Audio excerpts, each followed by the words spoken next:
തുടക്ക സമയത്ത് എനിക്ക് ഒരുപാട് പൈസ പോയിട്ടുണ്ട്. അതെങ്ങനെ നമ്മളിപ്പോ ഒരാൾ പറയുമ്പോ ഇപ്പം 12 ലിറ്റർ പാല് കിട്ടും, നമ്മൾ പറഞ്ഞാൽ ആ പൈസ കൊടുത്ത് മേടിച്ചോണ്ട് വരും. ഇവിടെ വരുമ്പോൾ 7 ലിറ്റർ പാല് കാണും. അന്നേരം എന്താ ചെയ്തേർന്നേ? ഇപ്പോഴത്തെ അവസ്ഥയിൽ ചേട്ടന് എത്ര രൂപ കിട്ടുന്നത്? ഒരു നേരത്തെ പശുക്കൾക്ക് പോവും, കാലിത്തീറ്റയ്ക്ക് എല്ലാമായിട്ട്. ഒരു നേരത്തെ ഉച്ച കഴിഞ്ഞുള്ള നമുക്ക് സുപ്രീമും ഡീലക്സും പരുത്തിയും തവിടും കൂടാണ് ഇപ്പൊ കൊടുക്കുന്നത്. സുപ്രീമും ഡീലക്സും കൊടുക്കുന്നുണ്ട്. സുപ്രീമും ഡീലക്സും മിക്സ് ചെയ്താ കൊടുക്കുന്നത്. ഇതിപ്പോ കണ്ടില്ലേ, ഈ ഒരു പശുക്കളും അണയ്ക്കുന്നില്ല. മിക്സ് ചെയ്ത് കൊടുത്തു കഴിഞ്ഞാൽ അത്രയും ആ ഒരു സുപ്രീമിന്റെ എഫക്ട് കിട്ടുന്നില്ല.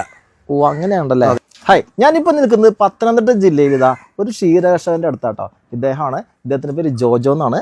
അപ്പോൾ ഇദ്ദേഹത്തിന് 5 പശുക്കളുണ്ട്. ഇദ്ദേഹം ആദ്യം ഒരു ബസ് ഡ്രൈവർ ആയിരുന്നു കേട്ടോ. ആ ഒരു ബസ് ഡ്രൈവറിൻ്റെ ആ ജോലിക്ക് ഉപേക്ഷിച്ചിട്ടാണ് ഈ ഒരു പശു വളർത്തലുമായിട്ട് മുന്നോട്ട് പോകുന്നത്. കഴിഞ്ഞ 7 വർഷമായിട്ട് അദ്ദേഹം വളരെ ലാഭകരമായിട്ട് തന്നെ പോകുന്നുണ്ട്. അപ്പോൾ ഇദ്ദേഹത്തിൻ്റെ പശു വളർത്തൽ നമ്മൾ കാണാൻ പോകുന്നത്, ഇദ്ദേഹത്തിൻ്റെ പശു വളർത്തലിൽ നമ്മൾ അറിഞ്ഞിരിക്കേണ്ടത് ചില നല്ല നല്ല പോയിന്റുകളുണ്ട് കേട്ടോ. അപ്പോൾ എന്തായാലും നമുക്ക് വീട്ടിലേക്ക് പോകാം. ചേട്ടാ നമസ്കാരം. നമസ്കാരം. എന്താ പേര്? എൻ്റെ പേര് ജോജോ ജോസഫ്. ജോജോ ജോസഫ്. ഈ ലൊക്കേഷൻ എന്ന് പറയാം? ഇത് പത്തനംതിട്ട ജില്ലയിലെ മല്ലപ്പള്ളി എന്ന് പറയുന്ന സ്ഥലം. നമുക്കിപ്പോൾ എത്ര പശുണ്ട് ചേട്ടാ? നമുക്കിപ്പം നിലവിൽ ഇപ്പോൾ 5 എണ്ണം ഉണ്ട്. ഇവിടെ 3 എണ്ണം കൊടുത്താണ്. 8 എണ്ണമായിരുന്നു. 8ൽ നിന്ന് എന്ത് പറ്റി 5ലേക്ക് ആക്കാൻ കാരണം? 5ലേക്ക് ആക്കാൻ കാരണം എന്ന് വെച്ചാൽ ഇച്ചിരി പുല്ലിന്റെ ഒക്കെ ലഭ്യത കുറവല്ല, ഷോർട്ടേജ് ആണല്ലേ. ഷോർട്ടേജ് ആയതുകൊണ്ട് അത്യാവശ്യം പുല്ലുണ്ടല്ലോ നമുക്ക് ഇവിടെ. ഉണ്ട്. നമ്മളിപ്പോൾ വണ്ടിയിൽ പോയി കളക്ട് ചെയ്തുകൊണ്ട് വരിക. അപ്പോൾ ഈ വണ്ടി ഇതിനു വേണ്ടി തന്നെ നമ്മൾ ഉപയോഗിക്കുക അല്ലേ. ഓമിനി എടുത്തേക്കാണ്. ഓമിനി എടുത്തേക്കാം. പുല്ല് കളക്ട് ചെയ്ത് നമ്മുടെ ഇവിടെ ഇല്ലാത്തതുകൊണ്ട് ഉള്ളിടത്ത് പോയി നമ്മൾ കളക്ട് ചെയ്തുകൊണ്ട് വരിക. അതപ്പോൾ എവിടെ നിന്ന് എടുക്കാം? ഇതിപ്പോൾ ഇവിടുന്ന് ഒരു 3-4 കിലോമീറ്റർ ഒക്കെ അപ്പുറത്ത് പോയി നമ്മൾ കട്ട് ചെയ്തുകൊണ്ട് വരിക. ഇവിടെയുള്ള പശുക്കളപ്പോൾ വാങ്ങാണോ അതോ ഇവിടെ തന്നെ ഉണ്ടായതാണോ? ഇതിപ്പം എല്ലാം നമ്മൾ വാങ്ങിച്ചവർ തന്നെയാണ് നിൽക്കുന്നത്. എല്ലാവരും വാങ്ങിച്ചവരാണ്. നല്ല ബ്രീഡുള്ള പശുക്കളെ നമ്മൾ വളർത്തത്തുള്ളൂ. നല്ല അങ്ങനെ. അതെ. എത്രത്തോളം ഉൽപാദനമൊക്കെ ഉള്ളത്? ഇത് ഇങ്ങനെ നിൽക്കുന്ന ഇവള് 12 ലിറ്റർ പാല് തരുന്ന, 12 8 പാല് തരുന്ന അവള്. രാവിലെ 12, വൈകിട്ട് 8. ഇയാളോ? ഇവള് 10 6. 10 6. ഇയാൾക്ക്? അവളും 12 8. 12 8. അതിന് അങ്ങേറ്റവും 12 പാല് കിട്ടുന്ന. ഇവളൊരു 10 പാലെടുത്തുള്ള. ഓക്കെ. ഇപ്പോഴത്തെ അവസ്ഥയിൽ എത്ര എന്താ കറക്കണ്ടേ? ഇപ്പൊ ഈ 5 പേരെയും കറക്കുന്ന. 5 പേരെയും കറക്കുന്ന. 5 പേരെയും കറക്കുന്ന. 5 പേരും കറന്നു കഴിഞ്ഞാൽ അപ്പൊ സൈക്കിൾ റെഡി ആവില്ലല്ലോ. ഇപ്പൊ ഈ വറവ് സമയം ആയതുകൊണ്ട് നമ്മൾ കുത്തിവെക്കൽ മാറ്റി വെച്ചേക്കുമായിരുന്നു. ഇപ്പോഴത്തെ അവസ്ഥയിൽ എത്രത്തോളം ഉൽപാദനം ഉണ്ട് ടോട്ടൽ? നമുക്ക് ഇപ്പൊ നമ്മളൊരു ടോട്ടലി ഒരു 10 70 75 ലിറ്റർ പാല് ഇപ്പൊ നമുക്ക് രാവിലെ വൈകിട്ടും കൂടെ കിട്ടുന്നുള്ളൂ. നമുക്ക് ശരാശരി ഒരു 12 ലിറ്റർ ഇപ്പൊ കിട്ടുന്നുണ്ട്. ഇപ്പൊ കിട്ടുന്നുണ്ട്. നമ്മുടെ അപ്പം കാലിത്തീറ്റയെല്ലാം നമ്മൾ കുറയ്ക്കുന്നില്ല, ക്വാണ്ടിറ്റി കൂട്ടിയപ്പോ. എത്രത്തോളം കൂട്ടിയപ്പോ? അപ്പൊ കാലിത്തീറ്റ നേരത്തെ 4 കൊടുത്ത് ഇപ്പൊ 5 കിലോയിലേക്ക് മാറ്റി. 5 കിലോ ഒറ്റ ടൈമില് 5 കിലോ കൊടുക്കുന്നുണ്ടല്ലേ. അതിനൂടെ എന്തൊക്കെ കൊടുക്കുന്നുണ്ട്? നമ്മള് സുപ്രീമും ഡീലക്സും പരുത്തിയും തവിടും കൂടാണ് ഇപ്പൊ കൊടുക്കുന്നത്. സുപ്രീമും ഡീലക്സും കൊടുക്കുന്നുണ്ട്. സുപ്രീമും ഡീലക്സും മിക്സ് ചെയ്താ കൊടുക്കുന്നത്. സുപ്രീം ഒരു 3 കിലോയും 2 കിലോ ഡീലക്സും. അതിന് പുറത്താണ് പരുത്തി. അങ്ങനെ കൊടുക്കാൻ കാരണം പശുവിന് ക്ഷീണമില്ല, അണപ്പില്ല. നമ്മളിപ്പം സുപ്രീം തന്നെ കൊടുത്തു കഴിഞ്ഞാൽ പശുവിന് ഭയങ്കര അണപ്പും വായിക്കൂടെ ക്ഷീണം ഉണ്ടാവും, കിടന്നണയ്ക്കും. ഇതിപ്പോ കണ്ടില്ലേ, ഈ ഒരു പശുക്കളും അണയ്ക്കുന്നില്ല. ചൂട് കാലത്ത് ശരിക്കും പറഞ്ഞാൽ ഈ വായു നിങ്ങൾ പത വരുന്നതാണല്ലോ. പത വരുന്നത് അത് ചൂട് കൂടുന്നുണ്ട്. നമ്മളിവിടെ ഇടയ്ക്കിടയ്ക്ക് തണുപ്പിച്ച് കൊടുക്കുന്നുണ്ട്. നമ്മളിവിടെ കൊടുത്തു കഴിഞ്ഞാൽ കൊടുത്തു കഴിഞ്ഞാൽ അത്രയും ആ ഒരു സുപ്രീമിന്റെ എഫക്ട് കിട്ടുന്നില്ല. നമുക്കിവിടെ വെള്ളം ആവശ്യത്തിന് കിട്ടുന്നുണ്ട്. പുറകിന് 6 ഇതിന്റെ അടുത്ത 6 ആണല്ലോ. 6 ഇതിന് അടുത്ത 6 തന്നെയാണ്. അതുകൊണ്ട് മഴക്കാലത്ത് ഒരു ഇഷ്യൂ ആണ്. മഴക്കാലത്ത് ഇവിടെ വെള്ളം കയറുന്നതാണ്. ഈ 18ലും 21ലും നല്ലതായിട്ട് ഇവിടെ വെള്ളം കയറിയാണ്. ഞങ്ങളുടെ വീടൊക്കെ മുങ്ങിപ്പോകുന്ന രീതിയിൽ വെള്ളം വന്നതാണ്. വീടിന്റെ ഏകദേശം ഒരു 3/4 ഭാഗം മുങ്ങിയായിരുന്നു. ഈ പശുക്കൂടൊക്കെ മുങ്ങിയായിരുന്നു. അന്നേരം നമുക്ക് 10-12 പശുക്കൾ ഉണ്ടായിരുന്നു. ടോട്ടലി കിടാക്കളുണ്ടായിരുന്നു. പശു കിടാക്കളൊന്നും ഞങ്ങൾ കൊടുക്കത്തില്ലായിരുന്നു. അപ്പൊ എന്ത് ചെയ്തു? അപ്പോൾ അന്നേരമാണ് അതിന്റെ ബുദ്ധിമുട്ട് മനസ്സിലായത്. അന്നേരത്തേന് വെള്ളം പൊങ്ങി വന്ന് ഉരുളുപൊട്ടിയ വെള്ളമാണ്. ഇവിടെ പെട്ടെന്ന് വെള്ളം കയറി വന്നു. അപ്പോഴത്തേന് നമ്മൾ പെട്ടെന്ന് പശുക്കളെ കൊണ്ടുപോയി വണ്ടി 3-4 എണ്ണം വിളിച്ചു. അങ്ങനെ അപ്പോഴത്തേന് നമ്മുടെ വീട്ടു സാധനം കംപ്ലീറ്റ് പോയി. അങ്ങനെ പശുക്കളെ രക്ഷപ്പെടുത്തിയിട്ട് വന്നപ്പോഴത്തേന് വീട്ടു സാധനം പോയി, എന്റെ 2 വീലർ പോയി, എല്ലാം പോയി. അങ്ങനെ നമുക്ക് ഒരുപാട് ലോസ് ഉണ്ടായി. പിന്നെ നമ്മുടെ ഈ ഉൽപാദനമൊക്കെ എങ്ങനെയാ? സെല്ലിങ് എങ്ങനെയാ? നമ്മള് വീടുകളിലാണ് കൊടുക്കുന്നത് കൂടുതലും.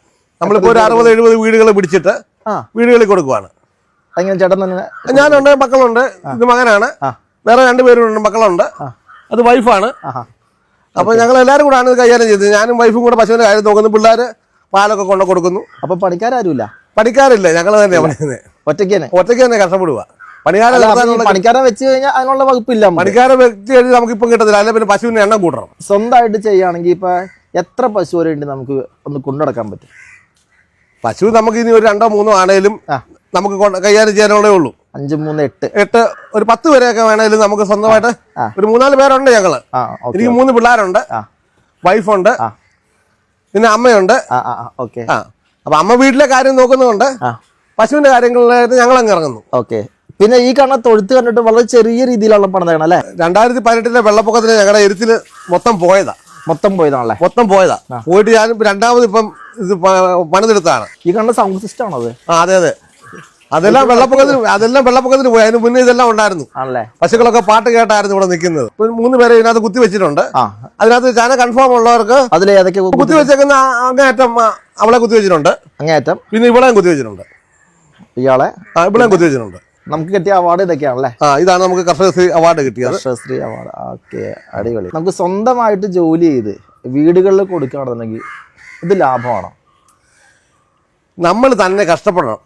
നമ്മൾ കഷ്ടപ്പെട്ടാൽ നമുക്ക് കാര്യങ്ങൾ നടന്നു പോകും. എന്താ വെച്ചാൽ ഇപ്പം കളക്ട് ചെയ്യാൻ പോകുന്നതിന് വണ്ടിക്ക് നമ്മൾ പെട്രോൾ അടിക്കണം. ഇതിന്റെ അപ്പം നമ്മൾ പാല് കൊടുക്കാൻ പോകുന്നതിന് 2 വീലറിന് പെട്രോൾ അടിക്കണം. അപ്പൊ അങ്ങനെയൊക്കെയുള്ള കാര്യങ്ങൾ വെച്ച് എല്ലാം നമുക്ക് ചെലവാ. എത്രത്തോളം കിലോമീറ്റർ പോകുന്നുണ്ട് ഈ പാൽ കൊടുക്കാൻ? ഇവിടുന്ന് നമ്മളൊരു 5-8 കിലോമീറ്റർ ചുറ്റളവ് മൊത്തം കൊടുക്കുന്നത്. 8 കിലോമീറ്റർ ചുറ്റളവില്ല? 8 കിലോമീറ്റർ ചുറ്റളവ് വേറെയും ഫാമുകാരൊക്കെ ഉണ്ടോ? അങ്ങനെ നമ്മൾ കസ്റ്റമർ നമുക്ക് തന്നെ എപ്പോഴും നിൽക്കും. എത്ര വർഷമായിട്ടുണ്ട് ആ കസ്റ്റമേഴ്സ്? ഇപ്പൊ നമ്മുടെ പഴയ കസ്റ്റമർ തന്നെയാ. പുതിയ കസ്റ്റമർ കൂടുന്നതേ ഉള്ളൂ. ഒരു 10 പശുവിനെ വളർത്തിയാലും നമുക്ക് പാല് കൊടുക്കാൻ, പക്ഷെ വളർത്തുന്നതിന്റെ ആ ഒരു ബുദ്ധിമുട്ട് കൊണ്ടാണ് അതുകൊണ്ടാണ് നമ്മൾ കുറയ്ക്കുന്നത്. ഈ പുതിയതായിട്ട് വരുന്ന ആളുകളോട് എന്താ പറയാനുള്ളത്? പുതിയതായിട്ട് വരുന്ന ആളുകൾ ആദ്യമേ 1-2 പശുവിനെ വളർത്തി അവർ ഇതിന്റെ വരാഴികളൊക്കെ ഒന്ന് പഠിക്കുക. എന്തൊക്കെയാണ് ഈ വരമ്പരാഴികൾ എന്ന് പറഞ്ഞാൽ, ഒരു പശുവിനെ നമ്മളിപ്പോ ഒരു സ്ഥലത്ത് നിന്ന് മേടിച്ചു കഴിഞ്ഞാൽ അവർ പറയുന്ന പാല് കാണത്തില്ല. അപ്പൊ നമ്മളിപ്പോ ഒരു പശുവിനെ ചെന്ന് മേടിച്ച് ആരെങ്കിലും ഒരു കച്ചവടക്കാരൻ പറയാൻ 12 ലിറ്റർ പാല് കിട്ടുന്നു പറഞ്ഞാൽ നമ്മൾ വീട്ടിൽ വരുമ്പോൾ ചിലപ്പോൾ 8 ലിറ്റർ പാല് 9 ലിറ്റർ പാല് കാണത്തുള്ളൂ. ഓക്കെ. അപ്പൊ അങ്ങനത്തെ ഒക്കെ ഭാഗങ്ങൾ വരുമ്പോഴാണ് നമ്മൾ പരാജയപ്പെട്ടു പോകുന്നത്. Okay okay. ഇതിപ്പം നമ്മൾ ഇവിടെ എടുക്കുന്ന പശുക്കളെന്ന് പറയാൻ നമ്മൾ പോയി 2 നേരം കറവ കണ്ട് നമ്മൾ പശുവിനെ മേടിക്കത്തുള്ളൂ. അത് പശുവിന് ശല്യമുണ്ടോ തൊഴിയുണ്ടോ? ഇപ്പൊ ഈ പശുക്കൾ നമ്മളിവിടെ നിൽക്കുന്ന പശുക്കളെ പിള്ളേർക്ക് വേണമെങ്കിലും കറക്കാം. ആരും ഇതിനകത്ത് വഴക്കോ തൊഴിയോ ഒന്നും ഉള്ളവരില്ല. അങ്ങനെയുള്ള പശുക്കളെ നമ്മൾ എടുക്കാറില്ല. ഞങ്ങളുടെ വീട്ടിലെ കാര്യങ്ങളെല്ലാം ഇതുകൊണ്ടാണ് കഴിഞ്ഞു പോകുന്നത്. ഞാൻ നേരത്തെ ഒരു ബസ് ഡ്രൈവർ ആയിരുന്നു. ഇപ്പൊ ഞാൻ വണ്ടിയിലൊന്നും പോകുന്നില്ല. എന്ത് പറ്റി? ഈ ബസ് ഡ്രൈവ് മാറ്റി ലോക്ക്ഡൌൺ ആയപ്പോഴത്തേന് ശമ്പളമൊക്കെ കുറഞ്ഞു കഴിഞ്ഞപ്പോഴത്തേന് അപ്പം വീട്ടിലെ കാര്യങ്ങളും ആകും. അപ്പൊ അതുകൊണ്ട് ഞാനിപ്പോ ഇങ്ങനെ ചെയ്യുന്നു. ഇതിലിപ്പോ എത്ര വർഷത്തെ എക്സ്പീരിയൻസ് ഉണ്ട്? എനിക്കിപ്പോ 7 വർഷത്തെ എക്സ്പീരിയൻസ് ഉണ്ട്. 7 വർഷം കൊണ്ട് പഠിച്ച കാര്യം എന്തൊക്കെയാണ്? 7 വർഷം കൊണ്ട് പഠിച്ചെന്ന് പറഞ്ഞാൽ നമ്മള് പശുവിനെ കണ്ട് മനസ്സിലാക്കി, പശുവിനെ കണ്ട് മനസ്സിലാക്കി മേടിക്കുക. ഇത്ര പാൽ ആരും പറയുന്നത് ഒരിക്കലും വിശ്വസിക്കാൻ പറ്റത്തില്ല. നമ്മൾ പോയി 2 നേരമോ 3 നേരമോ കറവ കണ്ട് ഒരു പശുവിനെ എടുക്കാവുള്ളൂ. അതും ആ പശുവിനെ നമ്മൾ കറന്നു നോക്കണം, ശല്യം ഉള്ളതാണോ തൊഴിയുള്ളതാണോ. ഇപ്പൊ നമ്മൾ 12 പാല് കിട്ടുമെന്ന് പറഞ്ഞിട്ട് കാര്യം ഇവിടെ വരുമ്പോൾ തൊഴിയാണെങ്കിൽ നമ്മൾ പരാജയപ്പെടുവോ? കറക്കാനൊക്കത്തില്ല. ഇപ്പൊ ഞാനിപ്പോ എന്തെങ്കിലും അത്യാവശ്യം പോയിട്ട് എന്റെ വൈഫ് കറക്കും. ഈ കാണുന്ന പശുക്കളെ മൊത്തം വൈഫ് കറക്കും. ആണല്ലേ? അപ്പൊ അല്ലാത്തപ്പോ ഞങ്ങൾ 2 പേരും കൂടാണ് കറക്കുന്നത്. ഇപ്പൊ എനിക്ക് ഇവിടെ കൈക്ക് വേദനയായിരുന്നു. അപ്പൊ എന്റെ വൈഫാണ് ഈ പശുക്കളെ മൊത്തം കറന്നത്. തുടക്ക സമയം എങ്ങനെയായിരുന്നു ചേട്ടന്റെ? തുടക്ക സമയത്ത് എനിക്ക് ഒരുപാട് പൈസ പോയിട്ടുണ്ട്. അതെങ്ങനെ നമ്മളിപ്പോ ഒരാൾ പറയുമ്പോ ഇപ്പം 12 ലിറ്റർ പാല് കിട്ടും, നമ്മൾ പറഞ്ഞാൽ പൈസ കൊടുത്ത് മേടിച്ചോണ്ട് വരും. ഇവിടെ വരുമ്പോൾ 7 ലിറ്റർ പാല് കാണും. അന്നേരം എന്താ ചെയ്തേർന്നെ? അന്നേരം എന്താ ചെയ്യുന്നത്? നമ്മൾ അടുത്തടുത്ത പശുക്കളെ മാറി എടുക്കുക. അങ്ങനെ മാറി എടുത്ത് ഒരുപാട് പൈസ പോയി. അങ്ങനെ തൊഴിലുള്ളതിനെയൊക്കെ കൂടെ കൊണ്ടുവന്നിട്ടുണ്ട്. അപ്പൊ നമ്മൾ ആരെങ്കിലും പറയുന്നതൊക്കെ അനുസരിച്ച് ആദ്യമല്ലേ, നമ്മൾ തുടക്കക്കാരനാകുമ്പോൾ നമുക്ക് അറിയത്തില്ലോ. ആരെങ്കിലും ഒക്കെ പറയുന്നത് വെച്ച് നമ്മൾ കേട്ട് പശുക്കളെ അവിടെ നിന്ന് മേടിച്ചോണ്ട് പോരും. ഇവിടെ വന്ന് കഴിയുമ്പോഴത്തേനും നമ്മളെ അടുപ്പിക്കത്തില്ല, കറപ്പിക്കത്തില്ല, ഒന്നുമില്ല. ഇപ്പൊ അതുകൊണ്ട് ഇതെല്ലാം പഠിച്ചുകൊണ്ട് നമ്മൾ പശുവിനെ പോയി കണ്ട്, ഞാനും വൈഫും കൂടെ പോയി കണ്ട്, ഞങ്ങൾ 2 പേരും അതിനെ ഇടയിലൊക്കെ പിടിച്ച് നോക്കി കുത്തുന്നതാണോ തൊഴിയുണ്ടോ ഇതൊക്കെ നോക്കിയിട്ട് ഞങ്ങൾ മേടിക്കാറുള്ളൂ. അങ്ങനെയല്ലേ? അതും വീടുകളിലാണോ അതോ ഈ ചന്തയിൽ? ഇല്ല, വീടുകളിൽ നിന്ന് നമ്മൾ മേടിക്കാറുള്ളൂ. പിന്നെ നമ്മുടെ മക്കളും എല്ലാം ആക്റ്റീവാണ്. ഇവനിപ്പോ മൂത്ത മോനാണ്. ഇവനിപ്പം പാല് കൊണ്ട് കൊടുത്തിട്ട് വരുന്ന വഴിയാണ്. മോന്റെ പേര് പ്രിജാമോൻ ജോസഫ്, അമ്മച്ചിയുടെ പേര് മറിയാമ്മ ജോസഫ്. ആളുടെ പേരെന്താ? പ്രിയ. ഈ പോത്തുരാവിനെ വാങ്ങിച്ചിട്ട് എത്ര നാളായി? പോത്തുരാവിനെ മേടിച്ചിട്ട് ഇപ്പോൾ ഒരു മാസം മേളിലായതുള്ളൂ. ഒറ്റ മാസം. ഇടയ്ക്ക് നമ്മളിങ്ങനെ ഇതിന്റെ കൂട്ടത്തിൽ നമ്മൾ പോത്തിനെ കൂടെ കിടാക്കളെ മേടിച്ച് വളർത്തി വലുതാക്കി കൊടുക്കാറുണ്ട്. അങ്ങനെയാകുമ്പോൾ അത്യാവശ്യം കുറച്ച് പൈസ നമുക്ക് റോൾ ചെയ്യാൻ കിട്ടും. പിന്നെ ലാഭമൊന്നുമല്ല, എന്നാലും നമുക്ക് റോളിങ് കാര്യം നമ്മൾ ഇതിന്റെ കൂട്ടത്തിൽ ഇവരുടെ ചെലവിന്റെ കൂട്ടത്തിൽ ഇതങ്ങ് നടന്നു പോകും. ഇപ്പോഴത്തെ അവസ്ഥയിൽ ചേട്ടന് എത്ര രൂപ കിട്ടുന്നത്? ഇപ്പൊ നമ്മൾ നോക്കുവാണെങ്കിൽ ഒരു നേരത്തെ പശുക്കൾക്ക് പോകും കാലിത്തീറ്റയ്ക്ക് എല്ലാമായിട്ട്. ഒരു നേരത്തെ ഉച്ച കഴിഞ്ഞുള്ള നമുക്ക് ഒരു മാസം എന്ന് പറഞ്ഞു കഴിഞ്ഞാൽ നമുക്കൊരു 10-30,000 രൂപ കുറഞ്ഞു കിട്ടും.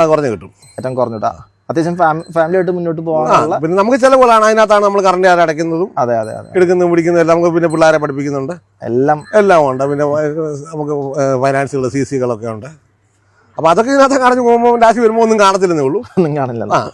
പക്ഷെ പശുവിന്റെ കഴിഞ്ഞിട്ട് നമുക്ക് ബാലൻസ് ഒരു 10-30 ചിലപ്പോൾ 30-35,000 രൂപ കിട്ടും. കോഴി ഇപ്പം 10-40 എണ്ണം ഉണ്ടായിരുന്നു. ഇവിടെ പട്ടിയുടെ ശല്യമുണ്ട്.